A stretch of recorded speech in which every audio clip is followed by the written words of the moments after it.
Hello dear students. आज हम super conductivity topic को अच्छे से समझने की कोशिश करेंगे। इसके मेन टॉपिक्स जैसे बीसीएस थ्योरी है, कूपर पेयर है, मेसनर इफेक्ट है, टाइप्स ऑफ सुपर कंडक्टर्स हैं। इन सब चीज़ों को बारीक से और कॉन्सेप्चुअल तरीके से समझने की कोशिश करेंगे और हम इस बात का विशेष ध्यान रखेंगे कि आप लोग इसे एग्ज़ाम में भी अच्छे से कर पाएँ। तो सुपर कंडक्टिविटी को समझने के लिए सबसे इम्पोर्टेंट टॉपिक है बीसीएस थ्योरी। ये टॉपिक आपको बताता है कि सुपर कंडक्टर कैसे फॉर्म होते हैं, कैसे वर्क करते हैं। ठीक है, तो इसको पहले हम समझते हैं। बीसीएस थ्योरी का फुल फॉर्म ये तीन साइंटिस्ट ने मिलकर इस थ्योरी को दिया था, बार्डीन, कूपर, स्क्रिफर। इसीलिए इसे बीसीएस थ्योरी के नाम से जाना जाता है। ये थ्योरी कहती क्या है?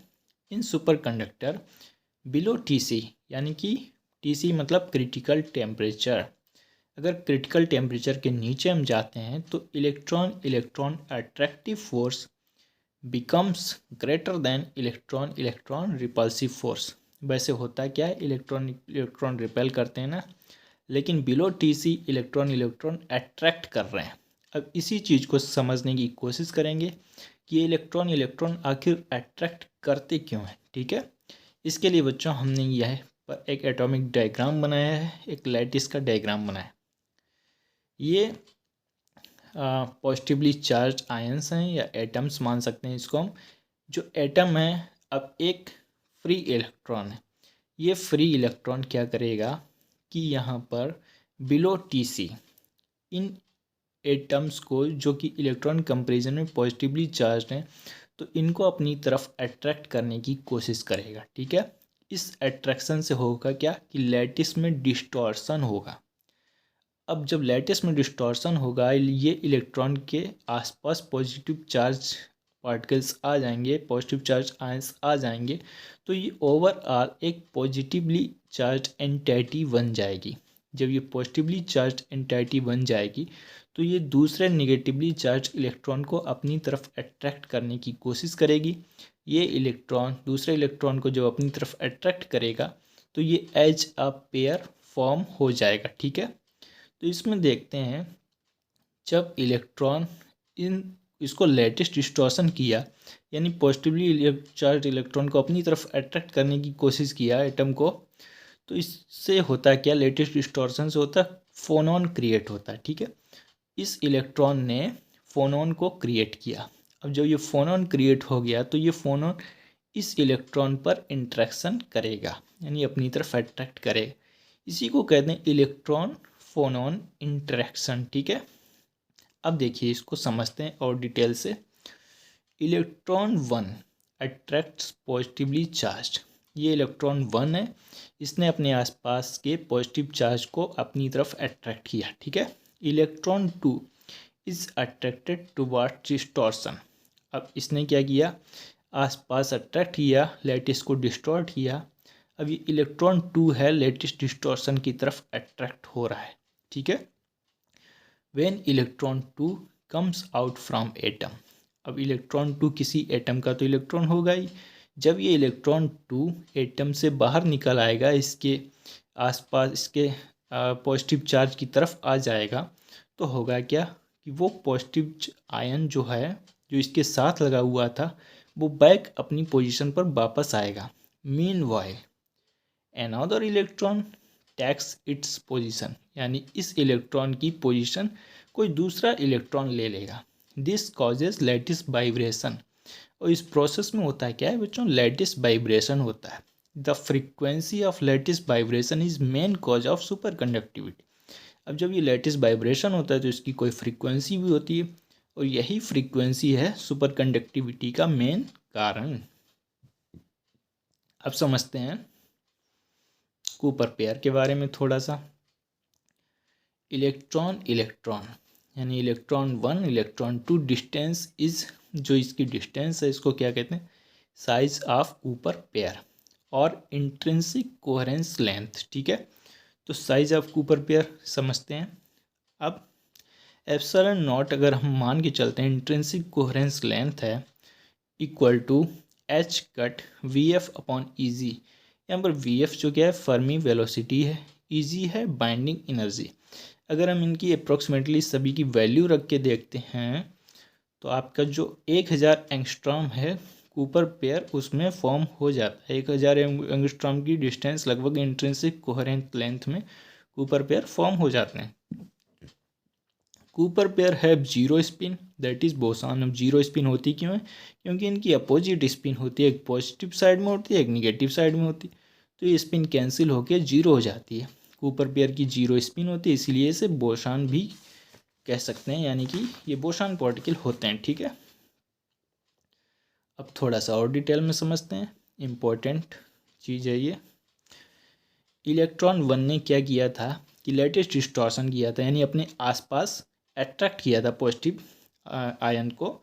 तो ये लेटेस्ट डिस्टॉर्शन होने के बाद क्या हुआ था, फोनॉन प्रोड्यूस हुआ था। हमने कहा था कि लेटेस्ट डिस्टॉर्शन फोनॉन प्रोड्यूस करता है, तो फोनॉन प्रोड्यूस हुआ। उस फोनॉन ने क्या किया, इलेक्ट्रॉन टू को अट्रैक्ट किया। ठीक है, तो ये पूरा प्रोसेस है। इलेक्ट्रॉन वन ने कॉज किया लेटेस्ट डिस्टॉर्शन, लेटेस्ट डिस्टॉर्शन से क्या हुआ, फोनॉन प्रोड्यूस हुआ, फोनॉन ने इलेक्ट्रॉन टू को अट्रैक्ट किया। यानी कि इस पूरे प्रोसेस में इलेक्ट्रॉन फोनॉन इलेक्ट्रॉन इंट्रैक्शन से इलेक्ट्रॉन इलेक्ट्रॉन के बीच में बाइंडिंग बन गई। ठीक है, phonon are produced for very short time, so phonon produced are called virtual phonon. ये फोनॉन क्या होते हैं, बहुत ही कम समय के लिए प्रोड्यूस होते हैं, इसलिए इन्हें कहते हैं वर्चुअल फोनॉन। अब ये बच्चों फिनमैन डायग्राम है, बहुत इंपॉर्टेंट, इसको समझते हैं।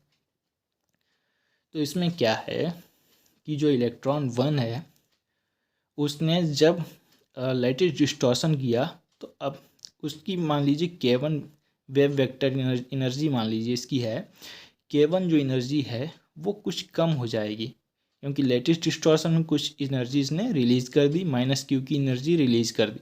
अब ये एनर्जी जो रिलीज़ हुई वो दूसरा इलेक्ट्रॉन यानी कि E2 इलेक्ट्रॉन एब्जॉर्ब कर लेगा, कहीं बाहर नहीं जाने देगा। तो K2 एनर्जी थी E2 इलेक्ट्रॉन की, वेव वेक्टर K2 था। अब जब ये Q एनर्जी ले ली तो इसकी एनर्जी यानी कि वेव वेक्टर हो गया K2 vector plus Q vector. तो इसमें देखा कि हमने कि इसकी रिलीज एनर्जी इस इलेक्ट्रॉन ने ले ली। ठीक है, तो यहाँ पे कंक्लूजन क्या निकला कि electron never lose the energy in super conductor. जब इलेक्ट्रॉन सुपर कंडक्टर में एनर्जी लूज नहीं करते हैं तो इसी वजह से क्या होता है बच्चों कि सुपर कंडक्टर का रेजिस्टेंस जीरो होता है और ये बेस्ट कंडक्टर होते हैं। ठीक है, आप समझते हैं, बहुत important topic, Meissner effect. Meissner effect क्या कह रहा है कि अब सुपर कंडक्टर है, अब इसको T is greater than TC है, यानी कि क्रिटिकल टेम्परेचर से ज़्यादा टेम्परेचर में भी है, और हमने एक्सटर्नल मैग्नेटिक फील्ड अप्लाई कर दी। तो एक्सटर्नल मैग्नेटिक फील्ड इसके आर पार यानी कि सुपर कंडक्टर के अंदर से भी निकल जाएंगे। ठीक है, अब करना क्या है, इसको टेम्परेचर को लेस दैन TC कर देना है।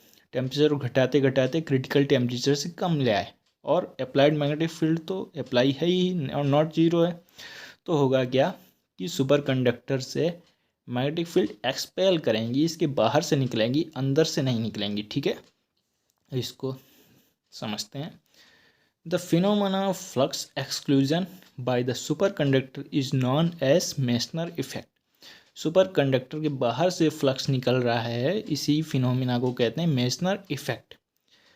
अब इसमें है क्या क्या देखिए, अब जैसे B equal to H plus 4πm, यहाँ पर B है इंड्यूस्ड मैग्नेटिक फील्ड, H है अप्लाइड मैग्नेटिक फील्ड, M है मैग्नेटाइजेशन।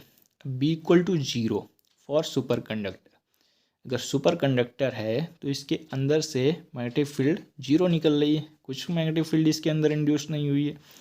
तो अगर हम वैल्यू पुट करेंगे H plus 4πm equal to 0, अगर इसे थोड़ा सॉल्व करेंगे M upon H equal to -1/4π आ जाएगा। अब साई इक्वल टू क्या हो जाएगा, -1/4π। अब सुपर कंडक्टर, अब ये केस चाई इक्वल टू -1/4π कब होता है, ससेप्टिबिलिटी होती है डायमैग्नेटिक के केस में, ससेप्टिबिलिटी निगेटिव। ठीक है, डायमैग्नेटिक के केस में होती है। ठीक है, तो यहाँ कंक्लूजन क्या निकला, superconductor are diamagnetic in nature. अब यहाँ पर देखिए एक हमने ले लिए Maxwell equation, del cross E equal to -1/c dv/dt equal to rho यहाँ पर रजिस्टिविटी है। अब रो अगर जीरो हो जाएगा तो इक्वल टू भी जीरो हो जाएगा, ठीक है। वैल्यू पुट करेंगे तो dv/dt इक्वल टू जीरो हो जाए। dv/dt का मतलब है जीरो होने का मतलब मैग्नेटिक फील्ड का कांस्टेंट होना, यानी मैग्नेटिक फील्ड, लेकिन कांस्टेंट तो यहाँ पर है नहीं, ठीक है। मैग्नेटिक फील्ड तो सुपर कंडक्टर के अंदर जीरो है ना। इट इज़ नॉट पॉसिबल, ये पॉसिबल नहीं है, hence Maxwell equation is not applicable on super conductors, ठीक है। आगे अब समझते हैं types of super conductor. Super conductor के जो मेन टाइप हैं उनको समझते हैं अच्छे से। टाइप 1 सुपर कंडक्टर, ठीक है। Magnetic field apply then magnetic line of force expel, this is called type 1 super conductor. होता क्या, अगर हम मैग्नेटिक फील्ड अप्लाई कर रहे हैं, मैग्नेटिक फील्ड लाइंस एक्सपेल कर रही हैं, सुपर कंडक्टर के अंदर से नहीं जा रही हैं, उस केस में उसे बोलेंगे टाइप 1 सुपर कंडक्टर, ठीक है। अब टाइप 2 सुपर कंडक्टर क्या होता है, यहाँ पर इनकम्प्लीट मेसनर इफेक्ट होता है, ठीक है। यानी कि कुछ मैग्नेटिक फील्ड लाइन अंदर से भी जा सकती हैं। वो कैसे जाती हैं समझते हैं। Some part of magnetic field expel and some penetrate, यानी कि कुछ पार्ट तो एक्सपेल होता है और कुछ पार्ट अंदर से जाता है, ठीक है। If magnetic field apply greater than HC1, HC1 ये है, HC1 से ज़्यादा अगर मैग्नेटिक फील्ड अप्लाई करते हैं तो कुछ पार्ट तो एक्सपेल करता है और कुछ पार्ट पेनिट्रेट करता है, ठीक है। और then they penetrate super conductor, ठीक है। एबव HC2 से ज़्यादा अगर मैग्नेटिक फील्ड है तो क्या होगा, कूपर पेयर डिस्ट्रॉय हो जाएंगे और वो नॉर्मल सुपर कंडक्टर की तरह एक्ट करेगा, ठीक है। Between SC1 SC2 mixed state, यानी कि incomplete Meissner effect. SC1 SC2 के बीच क्या इनकम्प्लीट मेसनर इफेक्ट है, यानी कि कुछ मैग्नेटिक फील्ड एक्सपेल हो रही, कुछ पेनिट्रेट हो रही है, ठीक है। लेकिन SC1 से नीचे कंप्लीट मेसनर इफेक्ट है, यानी कि यहाँ पर कोई मैग्नेटिक फील्ड पेनिट्रेट नहीं कर रहे, पूरी तरीके से एक्सपेल कर रही है, ठीक है। टाइप 2 सुपर कंडक्टर है more impurity, more resistivity, less mean free path, यानी कि जो टाइप 2 का सुपर कंडक्टर होता है उसमें मोर इम्प्योरिटी होती है, मोर रजिस्टिविटी होती है in comparison of type 1, less mean free path होता है, इलेक्ट्रॉन के बीच का फ्री पाथ वो भी कम होता है। ये सारी चीज़ें होती हैं उसमें, ये टाइप 1 और टाइप 2 सुपर कंडक्टर को डिस्टिंग्विश करती। आई थिंक आपको ये टॉपिक काफ़ी हद तक समझ में आया होगा। मैंने अपनी तरफ से बेस्ट पॉसिबल कोशिश की। आप इसको दोबारा भी वीडियो को देख सकते हैं। अगर कोई डाउट है और भी डाउट क्लियर ना हो तो आप मुझसे कमेंट करके पूछ सकते हैं। Okay, thank you.